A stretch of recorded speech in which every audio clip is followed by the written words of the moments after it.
नमस्कार, बहुत बहुत स्वागत है आपका। आपके साथ मैं हूं अभिषेक।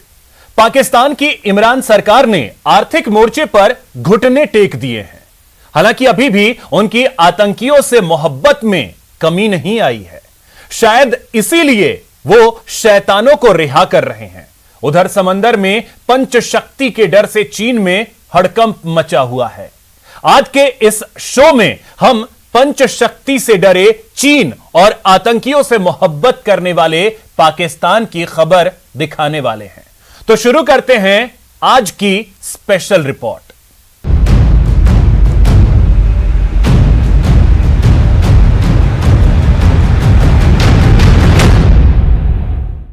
आतंकवाद का पोषण करते करते पाकिस्तान कंगाल हो चुका है। पाकिस्तान की अर्थव्यवस्था सबसे बड़े संकट से गुजर रही है। पाकिस्तान की जीडीपी से ज्यादा तो उसका कर्ज हो गया है। लेकिन बजाय इसके कि अर्थव्यवस्था को पटरी पर लाने की कोशिश की जाए, इमरान खान पुरानी सरकारों के नाकामी के गीत गा रहे हैं। इमरान खान ने कबूल कर लिया है कि तबाही ही उसके मुल्क का मुस्तकबिल है।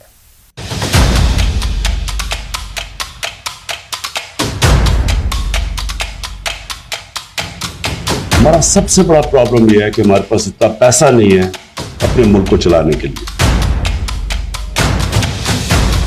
शेर को इन्होंने बकरी बना दिया। ये बस बोलता है ये 12,000 आ रहा है, ये मैसेज करता है, आगे जाता है कुछ भी नहीं होता, देते नहीं, बोलते झूठ बोलता है, कोई नहीं आ रहा। हम ये कहते हैं इमरान खान को पहली फुर्सत में उतारा जाए।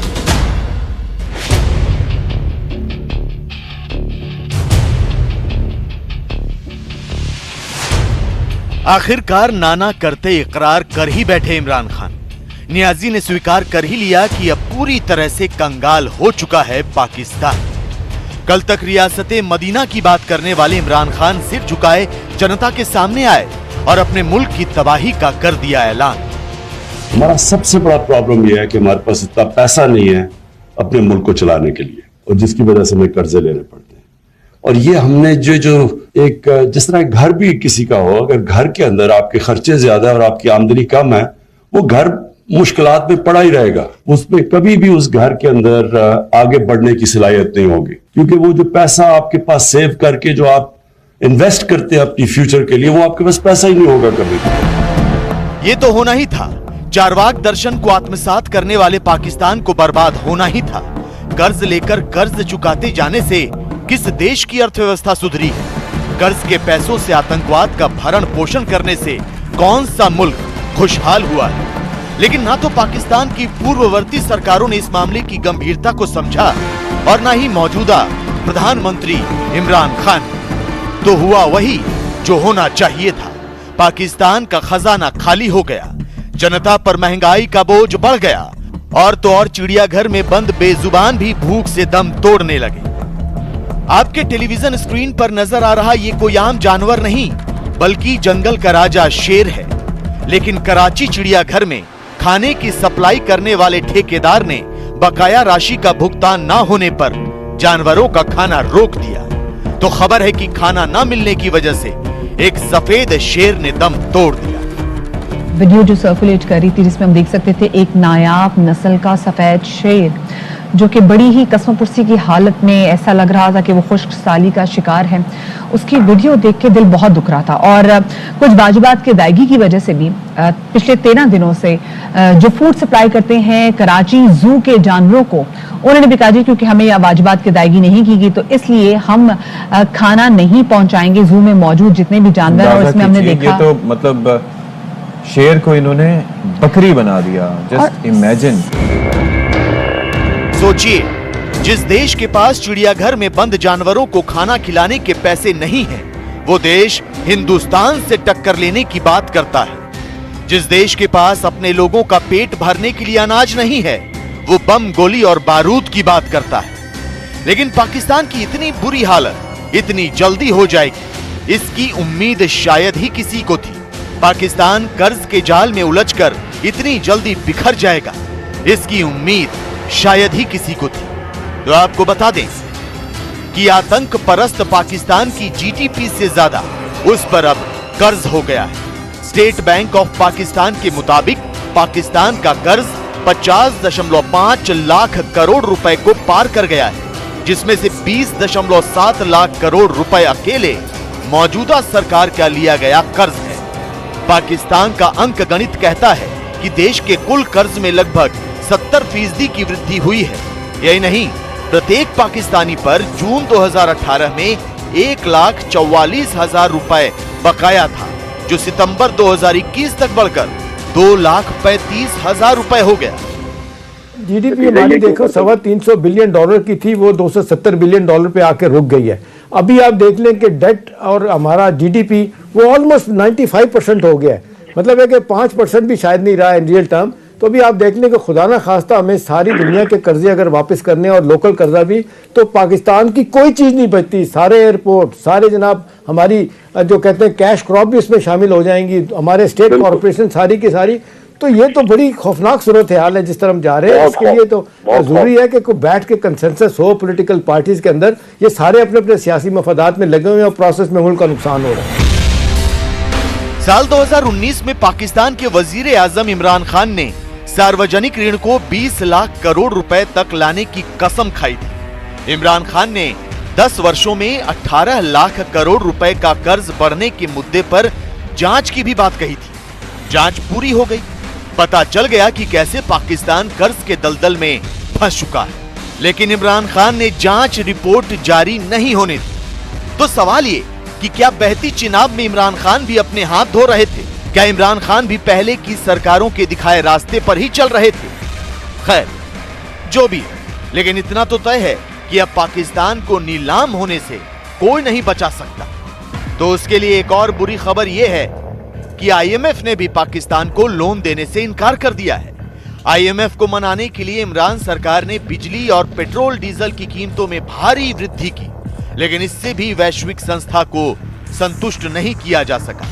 आईएमएफ से कर्ज नहीं मिलने से अब इमरान खान को चीन या खाड़ी देशों से एक बार फिर भीख मांगनी पड़ सकती। देखें कि हमारी जुबान नहीं थकती है ये कहते हुए कि ये पार्लियामेंट जो है वो सवरन होता है किसी मुल्क का। तो अगर आईएमएफ आपसे पार्लियामेंट से कह रहा है कि उसको पास करो, सवरनिटी कहां चली गई पार्लियामेंट की हमारी? आईएमएफ ने यह नहीं कहा है कि ये आप पार्लियामेंट में पेश कर दें। आईएमएफ ने यह कहा है कि आपका पार्लियामेंट इसको मंजूर करे, पास करे। ये हम क्या आईएमएफ के डिक्टेशन से हमारी पार्लियामेंट चलेगी? इस चीज को आप हाईलाइट करें। खिसियानी बिल्ली खंभा नोचे। आईएमएफ ने पैसे नहीं दिए तो पाकिस्तान बौखला उठा है, लेकिन वो ये भूल रहा है कि व्यापार का एक नियम होता है, कर्ज उसी को दिया जाता है जिसके अंदर कर्ज लौटाने की कुव्वत हो। पाकिस्तान के पास ना तो ये कुव्वत है और ना ही इच्छा शक्ति। अब भले ही इमरान सरकार अमेरिका से रिश्ते मजबूत करने की कोशिश कर रही हो, भले ही भारत के साथ व्यापारिक रिश्ते दोबारा बहाल करने पर मंथन कर रही हो, लेकिन हकीकत तो यही है कि अब बहुत देर कर दी हुजूर आते आते। आर्थिक बदहाली पाकिस्तान को अपने आगोश में ले चुकी है, लेकिन अब भी इमरान खान की सरकार आतंकवाद के वट वृक्ष को खाद पानी मुहैया करा रही है। इमरान खान ने 126 बच्चों की हत्या करने वाले आतंकी संगठन तहरीक-ए-तालिबान पाकिस्तान के 100 आतंकियों को रिहा कर दिया है। खास बात यह है कि इसमें वो आतंकी भी शामिल हैं जो बड़ी वारदातों को अंजाम दे चुके हैं।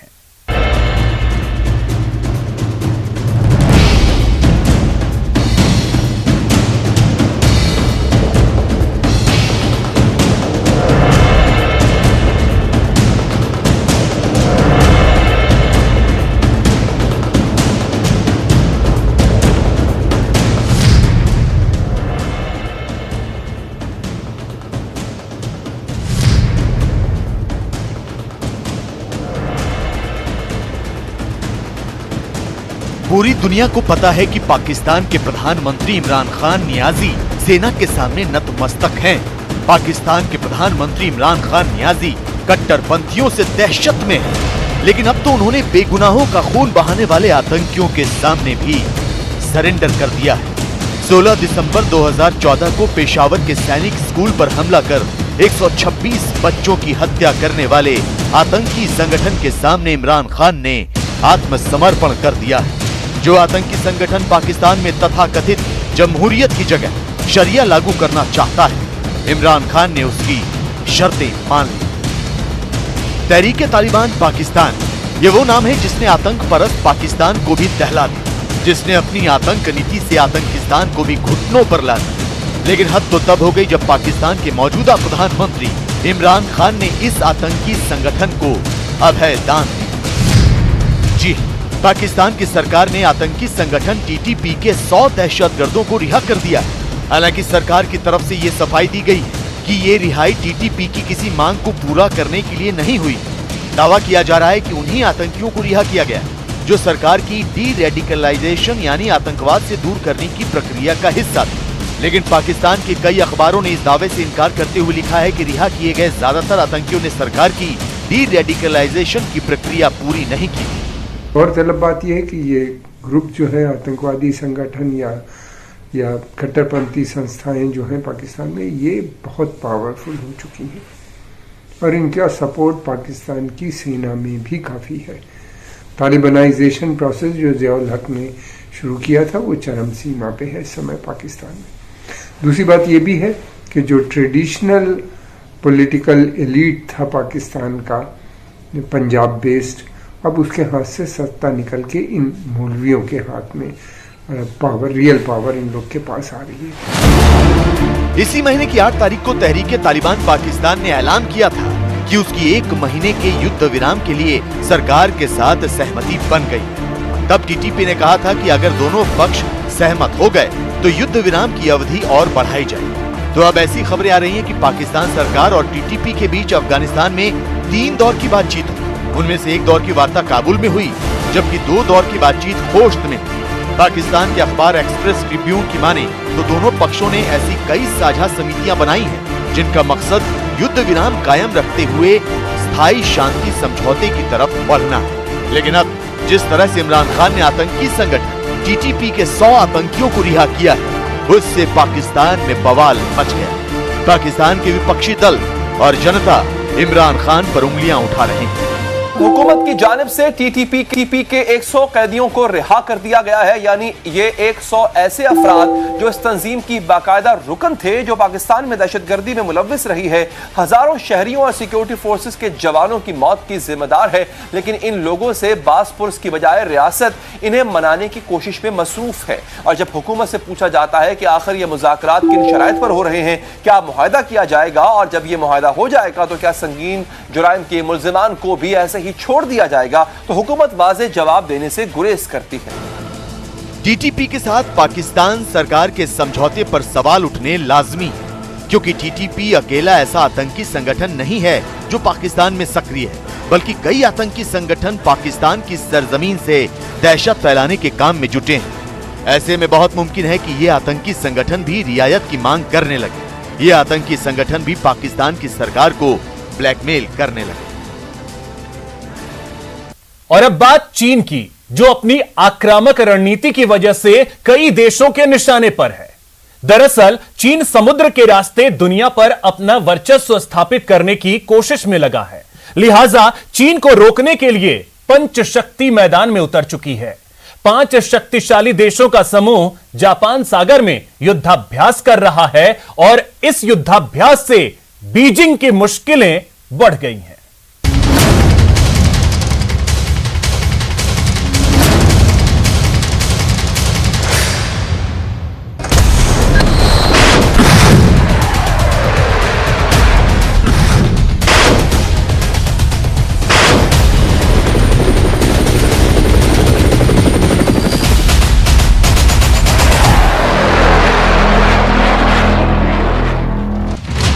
समंदर का सीना चीरकर आगे बढ़ता विमान वाहक युद्धपोत,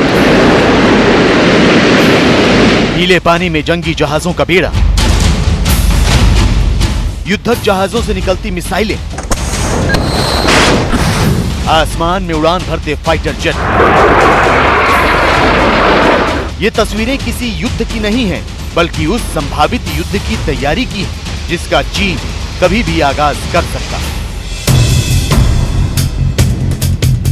दरअसल चीन के साथ दक्षिण चीन सागर से लेकर जापान सागर तक चल रहे तनाव को देखते हुए पंच शक्ति यानी 5 शक्तिशाली देश युद्धाभ्यास कर रहे हैं। अमेरिका, जापान, ऑस्ट्रेलिया, कनाडा और जर्मनी की नौसेना अपनी तैयारियों को परख रही है। 21 नवंबर से शुरू हुआ ये युद्धाभ्यास 30 नवंबर तक जारी रहेगा। जापान सेना की ओर से आयोजित इस अभ्यास का नाम एनुअल एक्स 2021 दिया गया है। हालांकि ये अभ्यास हर साल होता है, लेकिन पहली बार जर्मनी की नौसेना इसमें हिस्सा ले रही है। तो ये अभ्यास ऐसे समय पर हो रहा है जब चीन लगातार इस इलाके में दादागिरी दिखा रहा है और अपने लड़ाकू विमानों के शोर से यहाँ मौजूद छोटे देशों को धमकाने की कोशिश कर रहा है। आपको बता दें कि 5 देशों के इस युद्धाभ्यास में अमेरिका की ओर से aircraft carrier USS Carl Vinson समेत कई जंगी जहाज हिस्सा ले रहे हैं। तो इस दौरान समुद्री संपर्क रणनीति, दुश्मन की सबमरीन को तबाह करने की क्षमता, हवाई युद्ध कौशल और एक दूसरे के युद्धपोतों पर विमानों को उतारने जैसे अभ्यास किए जा रहे हैं। जर्मनी ने ऐलान किया है कि वो अब आगे भी अपनी नौसेना को हिंद प्रशांत क्षेत्र में अभ्यास के लिए भेजता रहेगा। साथ ही क्षेत्र के अपने भागीदार देशों के साथ रक्षा संबंध को मजबूत करेगा। जर्मनी ने अपने जंगी जहाज FGS बारियन को इस अभ्यास के लिए भेजा है। It is a normal exercise जो कि ये अपना इंटरऑपरेबिलिटी और वगैरह अपनी स्किल्स को रिफाइन करते रहते हैं, बट इसके अंदर एक मैसेज है। अब ये इसका दायरा बढ़ता जा रहा है। अभी आपने देख लिया कि फ्रांस की नेवी भी आई थी वहां से, अभी यूके का कैरियर भी होके गया वहां से, अब जर्मन नेवी है वहां पर, Indian navy also was there for Malabar 21। तो ये जो लाइक माइंडेड कंट्रीज हैं जो कि जो बिल्कुल नहीं अप्रिशिएट कर रहे हैं कि चाइना ये क्या कर रहा है साउथ चाइना सी में, और मैं तो I am of a firm believer that इसका इलाज वही निकलेगा। कुछ समय पहले चीन को जापान ने अच्छा सबक सिखाया था। जापानी जल क्षेत्र के पास गश्त लगा रही चीनी नौसेना की पनडुब्बी को जापान ने दूर जाने के लिए मजबूर कर दिया। इस पनडुब्बी को जापान के दक्षिणी हिस्से में स्थित द्वीपों के पास देखा गया था। इसके बाद जापानी नौसेना के कई युद्धपोत और समुद्री गश्ती विमानों को पूरे क्षेत्र में तैनात कर दिया गया। लेकिन जिस तरह से हाल ही में चीन ने रूस के साथ मिलकर जापान के पास से कई लड़ाकू विमान उड़ाए और ताइवान को लेकर तनाव बढ़ रहा है, उससे अमेरिका, जापान, ऑस्ट्रेलिया, कनाडा और जर्मनी का जापान सागर में चल रहा युद्धाभ्यास बेहद अहम हो जाता है। यहां वक्त हो चला एक छोटे से ब्रेक का।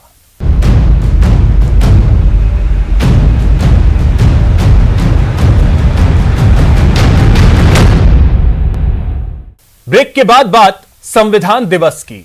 संविधान दिवस के मौके पर संसद भवन में आयोजित एक कार्यक्रम में पीएम मोदी ने कहा कि भारत एक ऐसे संकट की तरफ बढ़ रहा है जो संविधान को समर्पित लोगों के लिए चिंता का विषय है, वो भी पारिवारिक पार्टियों की वजह से। और क्या कुछ कहा पीएम ने, आइए दिखाते हैं आपको। संविधान दिवस के मौके पर संसद के सेंट्रल हॉल में भव्य कार्यक्रम आयोजित किया गया। इस कार्यक्रम को पीएम मोदी ने भी संबोधित किया। अपने संबोधन में प्रधानमंत्री मोदी ने राष्ट्रपिता महात्मा गांधी, डॉक्टर राजेंद्र प्रसाद और बाबा साहेब भीमराव अंबेडकर को नमन करते हुए मौजूदा दौर में संविधान दिवस की अहमियत बताई। इस संविधान दिवस को हमें इसलिए भी मनाना चाहिए कि हम जो कुछ भी कर रहे हैं वो संविधान के प्रकाश में सही है कि गलत है, हमारा रास्ता सही है कि गलत है। हर वर्ष संविधान दिवस बनाकर के हमने अपने आप को मूल्यांकन करना चाहिए। पीएम मोदी ने अपने संबोधन में राजनीति की जगह देश हित पर बल दिया, जो भारत के संविधान के मूल में है। विविधताओं से भरा हुआ देश, अनेक भाषाएं, अनेक बोलियां, अनेक पंथ, अनेक राजे रजवाड़े, इन सब के बावजूद भी संविधान के माध्यम से पूरे देश को एक बंधन में बांध करके आगे बढ़ाने की योजना बनाना, आज के संदर्भ में देखें तो पता नहीं संविधान का एक पेज भी हम पूरा कर पाते, क्योंकि नेशन फर्स्ट कालक्रम से राजनीति ने उस पर इतना प्रभाव पैदा कर दिया है कि देश हित भी कभी कभी पीछे छूट जाता है। पीएम मोदी ने यहाँ कर्तव्य निष्ठा पर भी जोर दिया और कहा कि कर्तव्य पथ पर चलने से ही नागरिकों के अधिकारों की रक्षा होगी। आजादी के अमृत महोत्सव में हमारे लिए बहुत आवश्यक है कि हम कर्तव्यों के माध्यम से अधिकारों की रक्षा करने के रास्ते पर चल पड़े। कर्तव्य का वो पथ है जिसमें अधिकार की गारंटी है। कर्तव्य का वो पथ है जो अधिकार सम्मान के साथ दूसरे को सुपुर्द करता है, उसके हक को दे देता है। और इसलिए आज जब हम संविधान के दिवस को मना रहे हैं, तब हमारे भीतर भी यही भाव निरंतर जगता रहे कि हम कर्तव्य पथ पर चलते रहें। कर्तव्य को जितनी अधिक मात्रा में निष्ठा और तपस्या के साथ हम मनाएंगे, हर किसी के अधिकारों की रक्षा होगी। संविधान दिवस पर आयोजित कार्यक्रम में देशहित और कर्तव्य की चर्चा करते हुए पीएम मोदी ने परिवारवाद का मुद्दा उठाया और राजनीति में परिवारवाद को लोकतंत्र के लिए बड़ा संकट करार दिया।